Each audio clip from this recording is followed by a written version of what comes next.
네, 안녕하세요. 어, 보육교사 인성론 2주차 3교시 수업을 시작해 보도록 하겠습니다. 네, 지난 2교시에 이어서 대한민국 아동권리 헌장을 한번 살펴보도록 하겠습니다. 네, 대한민국 아동권리 헌장. 모든 아동은 독립된 인격체로서 존중받고 차별받지 않아야 한다. 또한 생명을 존중받고 보호받으며 발달하고 참여할 수 있는 고유한 권리가 있다.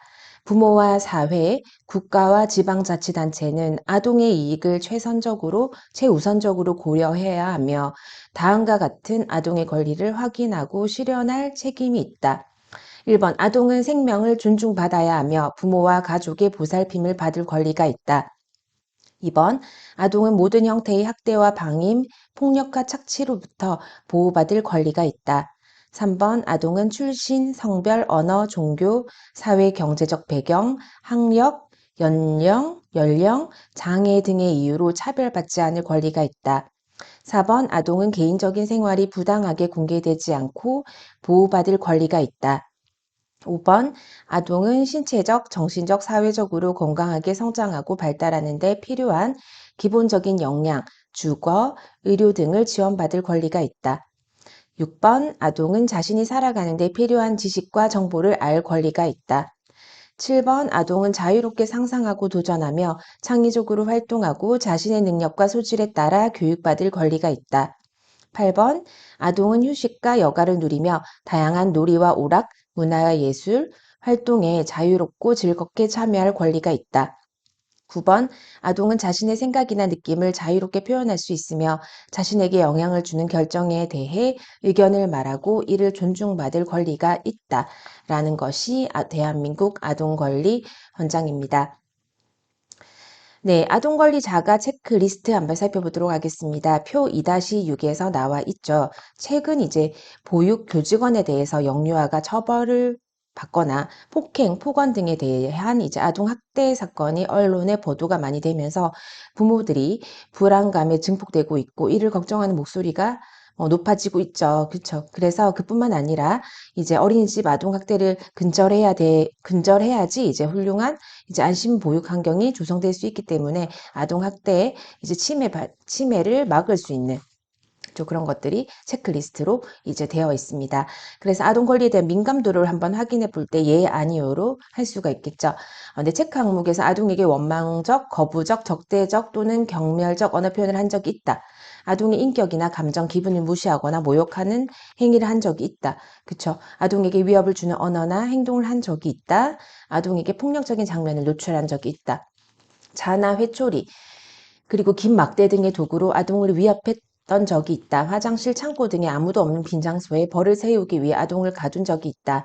긴급 상황이 아닌 경우에도 아동을 재촉하거나 공포 분위기 조성을 한 목적으로 아동에게 고함을 지른 적이 있다. 이런 식으로 15개의 문항이 있습니다. 한번 읽어보시면 될 것 같습니다. 네, 보육교사 윤리입니다. 두 번째, 이제 보육교사 윤리 강령에 대해서 한번 살펴보도록 하겠습니다. 첫 번째, 보육교사 윤리 강령의 필요성. 네. 자, 윤리라는 거는 우리가, 그쵸, 사람으로서 마땅히 행하거나 지켜야 할 도리를 말하며 도덕을 포함한 개념입니다. 그래서 즉, 다른 사람과 더불어 사는 가운데서 인간관계, 사회관계 속에서 지켜야 할 것으로 기대되는 사회적 규범이 되겠죠. 그래서 보육교사는 직무를 수행함에 있어 도덕적으로 상충되는 수많은 딜레마 상황에 처하게 되는데 이러한 딜레마를 해결할 때의 판단 기준이나 지침이 필요합니다. 예를 들어서 집단 활동을 통해서 우리가 보육과정과 영유아의 개별적인 흥미, 관심 사이에서 문제 행동을 지도할 때 적절한 훈육과 억압의 경계선 사이에서 부모의 과도한 요구와 영유아 발달에 적합한 교육 사이에서 또 혹은 동료 교사의 비윤리적인 행동에 대해서 언급과 체념 사이에서 그런 것들이 이제 여러 가지 딜레마를 겪을 수가 있습니다. 그럴 때 이제 딜레마 상황에서 보육교사의 윤리 강령은 올바른 판단 기준과 지침이 될 수가 있겠습니다. 이에 보육교사 윤리 강령에 대해서 우리는 한번 살펴보고 그러한 능력을 기르는 것이 중요하다고 하겠습니다. 네. 첫 번째 영유아에 대한 윤리의 필요성입니다. 영유아기는 이제 발달이 급속도로 이루어지죠. 그래서 연령에 따른 발달과 개인차가 크게 나타나며 생애 발달의 결정적인 시기라고 할 수가 있겠습니다. 그래서 이 시기에 교사가 제공한 정서적 돌봄과 안전한 환경의 제공과 교육적인 자극은 영유아의 생애 전반에 걸쳐서 영향을 줍니다. 그러나 영유아는 스스로 자신의 권리를 주장하거나 자신을 보호하기 어렵기 때문에 보육교사가 영유아의 권리를 보호하고 인격적인 관계를 형성해 주어야 합니다. 이들이 잠재된 가능성을 충분히 발휘하고 성장할 수 있도록 돕기 위해서 보육교사에게는 윤리적 가치 판단과 실천의 기준이 반드시 필요하겠다고 하겠습니다. 두 번째는 가족에 대한 윤리의 필요성입니다.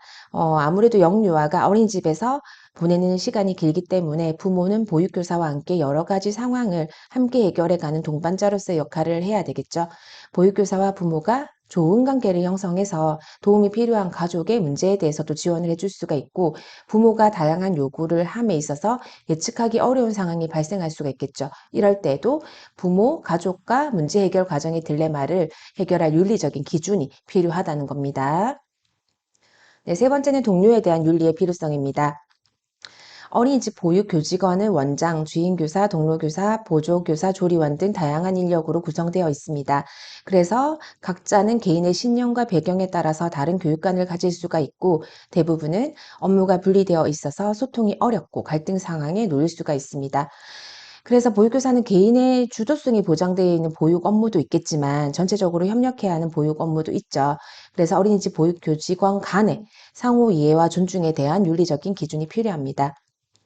네 번째는 사회에 대한 윤리의 필요성입니다. 보육교사의 직무는 사회와 국가의 미래를 기르는 일이겠죠. 네, 아이를 보육하는 것이 이제 보육교사의, 그쵸, 네, 일이기 때문이죠. 보육은 국가적 중요한 과제로 관심을 받는 부분이며, 동시에 아동권리 존중과 보육교사의 윤리적 태도가 필요하다는 점을 강조합니다. 그래서 보육교사는 물질적 보수에 목적을 두지 않고 국가 사회에 기여한다는 윤리적 책무성을 인식하고 실천할 수 있는 기준이 필요합니다. 네, 보육교사 윤리 강령의 조직과 내용입니다. 서문은 한번 읽어보고 저희가 넘어가도록 하겠습니다. 보육은 영유아를 건강하게 양육하고 안전하게 보호하며 발달 특성에 적합한 교육을 제공하는 복지 서비스이며, 보육인은 사랑과 존중과 전문 지식을 바탕으로 영유아의 전인적 성장에 영향을 미치는 전문 직업인이다. 그러므로 보육인은 윤리적 의식과 태도를 가지고 사회의 본분에 임해야 된다. 이에 어린이집 원장과 보육교사는 스스로 책무성을 발현하여 윤리 강령을 제정함을 밝힌다. 본 강령은 직무 수행의 기준으로 삼아 보육 현장에서 발생하는 윤리적 갈등을 해결하고 생존권, 보호권, 발달권, 참여권 등 영유아의 권리를 보장함으로써 직무상의 윤리적 책임을 다하여 전문 직업인으로서의 위상을 공고히 하고자 한다. 더불어 영유아와 그 가정, 동료와 사회의 존엄성을 존중하는 보육의 실천으로 다각적인 신뢰를 구축하고 영유아의 잠재력을 최대한 발휘시킴으로써 영유아가 긍정적인 자아 개념을 형성하고 유능한 사회인으로 성장할 수 있도록 도와 궁극적으로는 영유아, 그 가정, 동료와 사회의 통합적 이상적 복지 실현에 기여하고자 한다. 네, 이 윤리 강령의 서문에는 아무래도 전문 직업인으로서의 보육 교직원의 윤리 강령에 의의 윤리 강령의 범위를 제시하고 있습니다. 네, 그쵸? 그래서 이제 조직과 내용을 한번 살펴보면, 첫째, 보육교직원은 전문 직업인으로서의 그 역할에 자긍심을 가져야 하며 사회적 책임이 있는 중요한 위치에 있음을 강조합니다. 이에 보육교직원은 윤리의식과 태도를 지녀야 한다는 타당성을 제시하고 있습니다. 두 번째는 윤리강령은 외부의 힘에 의해서 만들어진 것이 아니고 법적 강제성이나 준수를 강요받는 것이 아니라 자율적인 의지에 의해 보육인 스스로 발의하여 제정된 것을 밝힙니다. 네, 그리고 세 번째는 보육은 영유아의 올바른 성장뿐 아니라 그 가정과 사회의 복지에 영향을 미칠 수 있음을 강조하고, 보육인 상호 간의 존중도 논의되어야 함을 강조합니다.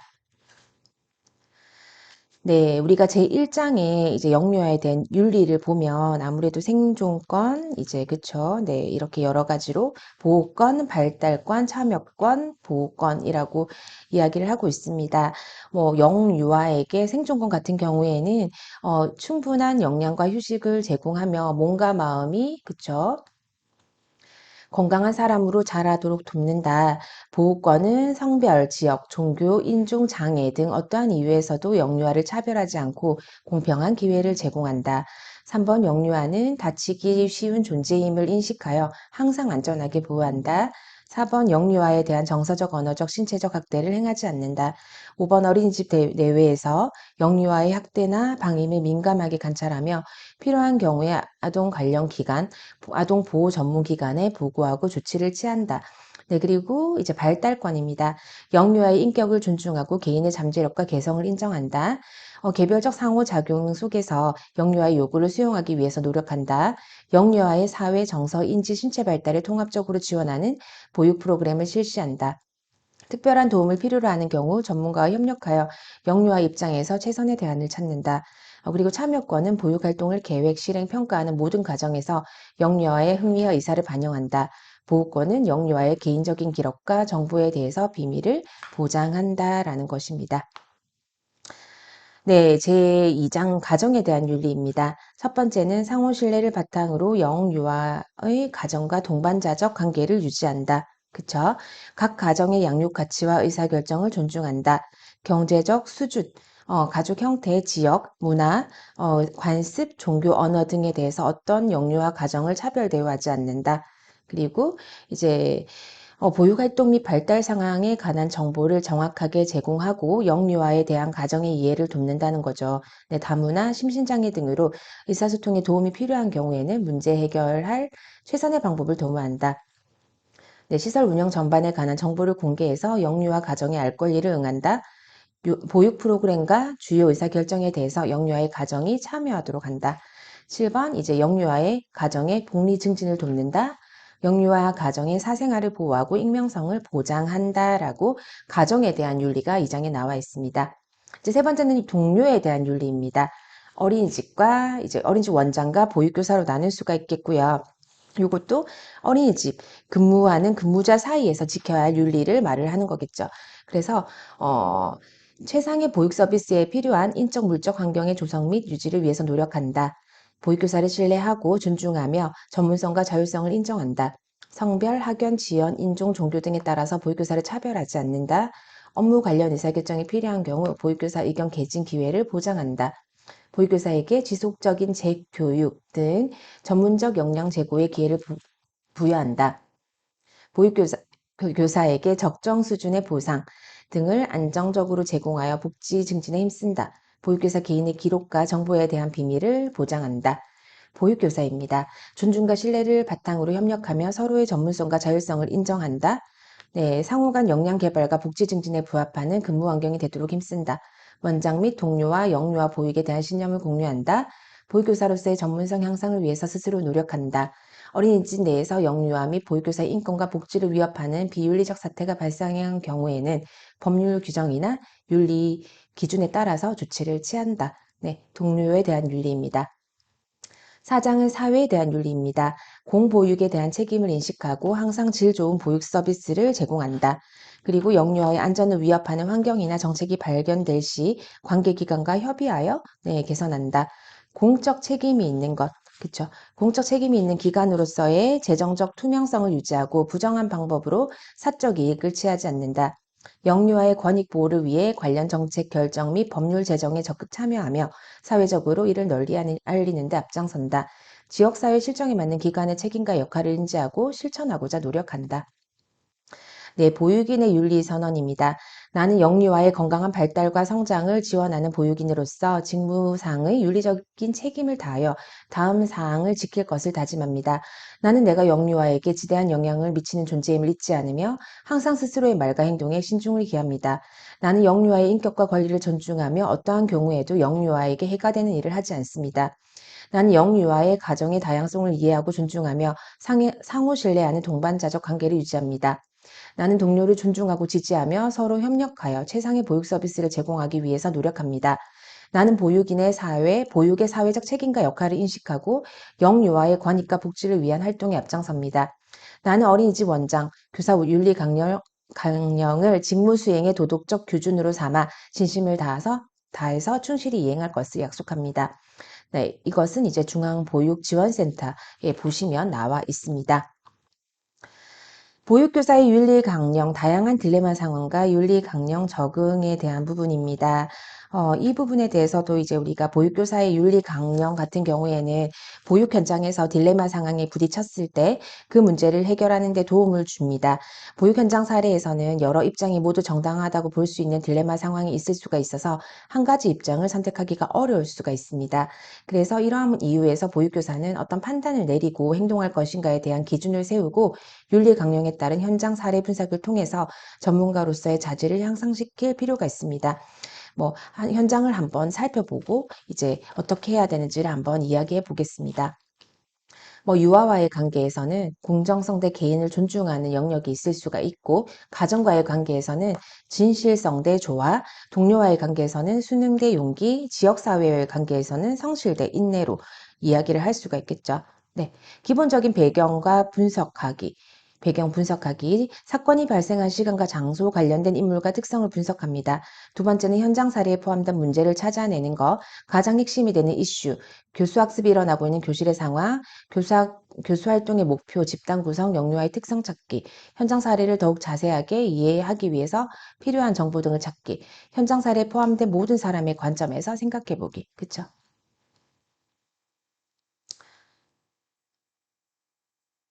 네, 요거 중요하다고 할 수가 있겠습니다. 현장 사례에서 저희가 이제 모든 것이 맞다, 틀리다 이렇게 표현할 수 없을 때는 이제 모든 사람의 관점에서 표현해 보는 것이 참 중요하겠습니다. 생각해 보아야겠죠? 그리고 네 번째, 현장 사례에 제시된 상황에 전문적인 지식 적용시켜 보기, 그리고 교사 입장에서 문제 해결해 보기, 사례를 읽는 사람의 관점에서 새로운 대안을 찾아서 분석해 보기. 요거 다 기억해야 되지만 이제 모든 사람의 관점에서 생각해 보는 거 한번 이해해 주셨으면 좋겠습니다. 네, 윤리적 딜레마 적용하기 네, 있습니다. 네, 좀 내려서도 한번 볼게요. 딜레마 사례가 있습니다. 만 3세인 상우는 자유선택 활동 시간에는 주로 쌓기 영역에서 자동차를 가지고 놉니다. 놀이를 하다가 다른 유아와 갈등 상황이 잦아서 상우가 불편하게 했다거나 놀잇감을 말없이 빼앗아 간다고 울면서 담임 교사에게 하소연하는 경우가 종종 발생합니다. 대집단 활동 시간에 다른 소리를 내거나 우는 경우가 많아서 수업을 방해하는 행동을 자주 합니다. 또한 낮잠 시간에는 머리를 흔들거나 손발을 허우적거리면서 다른 유아가 잠드는 것을 방해하기도 합니다. 담임인 김 선생님은 부담임 선생님이 상호 옆에 종일 붙어 있을 때 수업이 더 수월하게 진행되는 것을 느꼈습니다. 부담임 선생님은 일가의 대부분을 상호를 전담하여 돌보고 상호의 행동에 뒷수습하느라 지칠 때가 있습니다. 가끔 울음을 쉽게 그치지 않아 수업 진행이 어려울 때에는 원장실로 보내서 진정될 때까지 있도록 합니다. 그러나 원장 선생님은 다른 학부모와 상담 중일 경우에 기간에 대한 편견을 주게 될까봐 걱정되고 당황스럽습니다. 이런 일이 반복될 때마다 원장으로서의 교사의 지도 능력에 의심이 드는 것은 어쩔 수 없는 사실입니다. 어느 날 수영이 어머니가 김 선생님의 전화를 걸어 상우가 수영이를 괴롭힌다는 불만을 토로하였습니다. 수영이 어머니는 선생님들이 모든 유아에게 골고루 관심을 기울였으면 좋겠다고 말하며 상우를 언급하였습니다. 김 선생님은 상우 어머니에게 바로 전화하여 수영이와의 일과 몇 문제 사례 행동에 대해서 이야기하였습니다. 상우 어머니는 김 선생님의 얘기를 이제 그쵸 대수롭지 않게 여기면 아직 아기라 이제 적응하는 중인데요. 집에서 또 낮잠은 안 자요. 놀 게 없으면 그러는 것 같더라고요. 라고 말하였습니다. 여기에서 한번 딜레마 사례에서 생각을 해보면 사례에 나타나는 인물과 관련 있는 윤리 강령을 모두 찾아봅니다. 사례에 나타난 교사 입장에서 한번 생각해 보죠. 교사 해결 방안이 무엇이었나, 그리고 현장 사례, 그쵸? 관련 인물 중에 누구의 이익을 보장하고 누구의 이익을 보류하였냐, 영유아에 대한 윤리를 찾아보고 빠뜨린 윤리 강령이 있었냐, 그쵸? 그 중에서도 가장 고려해야 할 윤리 강령은 무엇인지 윤리 강령에 기초한 해결 방안을 이야기 나누기를 해보자. 이런 것들이 있습니다.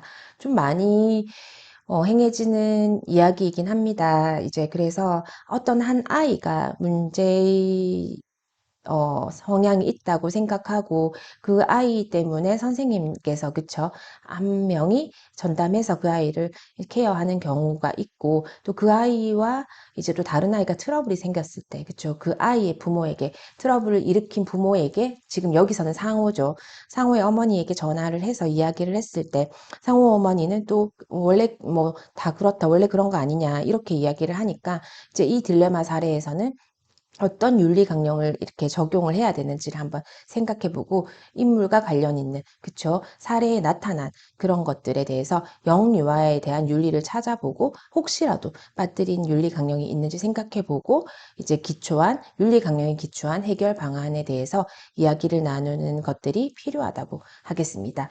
네, 그래서 우리가 여러 가지 사례가 있을 수가 있겠지만 이제 이러한 사례가 있을 때 어떻게 생각해 보는지 어떠한 윤리 강령을 사용하는지를 한번 알아봐야겠죠. 네, 표 2-10에서 보시면 이제 딜레마 상황을 분석하는 것이 나옵니다. 네, 우리가 책에서 보시면 여기 이제 동료에 대한 윤리나 다른 사례들이 있는데 그런 부분들도 한 번씩 읽어 보시고 네, 한번 어떻게 해야 될지 어떤 윤리 강령을 적용해야 될지를 한번 생각해 보는 기회를 가지셨으면 좋겠습니다. 표 2-10의 딜레마 상황 분석하기의 예를 보면 1번 기본 정보, 네, 만 3세 유아의 특성, 상호의 행동 유형, 상호와 수영이와의 관계입니다. 이번 사례에 나타난 문제, 만 3세인 상호가 만 3세면은 그쵸. 우리가 5살이네요. 수업을 방해하는 행동을 자주 해서 부담인 교사가 거의 항상 옆에 앉아 있음. 같은 반 수영이 어머니로부터 상호가 수영이를 괴롭힌다는 얘기와 상호에게만 선생님의 관심이 되고 있다는 것 같다는 항의 전화를 받았죠. 사례 관련 인물로는 관련이 있는 사람은 담임교사, 수영 또는 수영의 어머니, 부담임교사, 같은 반 아동들, 상호 또는 상호 어머니, 그리고 원장 선생님이 있겠습니다.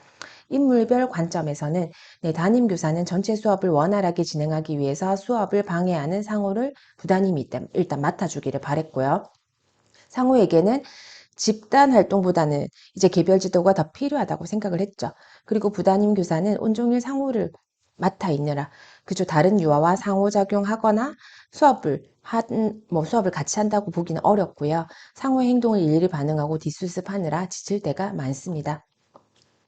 근데 또 상호 입장에서는 이제 상호 또는 상호 어머니의 관점에서 보면 상호 입장에서는 수영이나 다른 친구들과 놀고 싶은 마음이 크고요.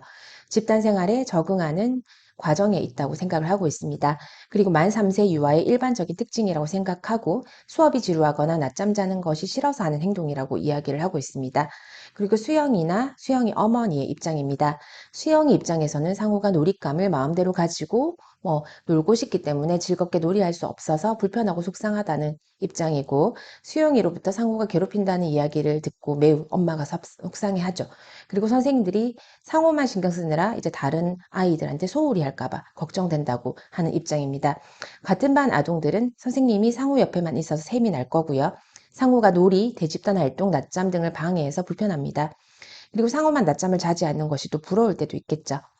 네, 원장 선생님입니다. 가끔 상호가 원장실에 올 때, 그쵸? 이제 일이 중단되거나 다른 학부모와 상담 중이어서 당황스러울 때가 있습니다. 반에서 지도가 원활히 이루어지지 않는 것 같아서 교사의 능력이 의심될 때가 있죠. 왜 다른 반 선생님은 케어를 잘하는데 상호 같은 아이가 있다고 해서 선생님이 원장실에 아이를 계속 보내는 건 아니라는 생각인 거죠. 그리고 다른 학부모들에게 기관 및 교사에 대한 편견을 주게 될까봐 그게 늘 걱정이 됩니다. 네. 그래서 관련 지식을 관련 이론과 보면 만 3세 유아의 놀이 및 발달 특성에 대한 이론과 바람직한 행동에 대한 모델링, 행동 발달 이론입니다. 유능한 유아가 도움을 줄 수 있도록 지원하는 비계를 설정하고요. 관련 윤리 강령은 영유아에 대한 윤리, 개별적 상호작용 속에서 영유아 요구를 수용하기 위해서 노력합니다. 교사의 해결 방안 검토, 부담임 교사가 상호를 1대1로 맡아서 지도하고 있거나 울음이 길어질 경우 원장실로 보내어 마음을 가라앉히고 교실로 돌아올 수 있도록 지도하고 있습니다. 상호는 담임 교사보다 다른 교사와 더 안정적인 애착을 이제 형성하게 될 수도 있습니다. 토론자 입장에서의 대안을 모색해 본다면 담임과 부담임이 역할을 번갈아 가며 상호를 개별 지도하고 상호가 점차 집단 활동에 참여할 수 있도록 해야겠죠. 상호의 또래 관계를 파악해서 도움을 줄 수 있는 유아와 함께 활동을 하도록 하고요. 상호가 교사 및 또래와 긍정적인 상호작용을 할 수 있도록 또래 관계 증진, 지원, 교사의 바람직한 모델링 등의 이제 방법을 사용합니다. 네, 이렇게 이제 우리가 딜레마의 상황에 따라서 우리가 어떻게 생각해 보느냐에 따른 관점을 먼저 생각해 보고, 이제 대안을 모색해 보는 활동들이 이제 윤리 강령을 이제 참고로 하여 이제 모색할 수 있는 방법적 대안들입니다. 네, 저희가 지금 이번 주 이제 보육교사로 준비하는 파트 중에서도 보육교사 윤리에 대한 부분을 살펴보았는데요. 네, 2주차 3교시는 여기에서 마무리를 하고 이제 다음 시간에는 보육교사의 인성 부분을 이제 같이 이제 알아보도록 하겠습니다. 지금까지 수업을 듣느라 수고가 많으셨습니다.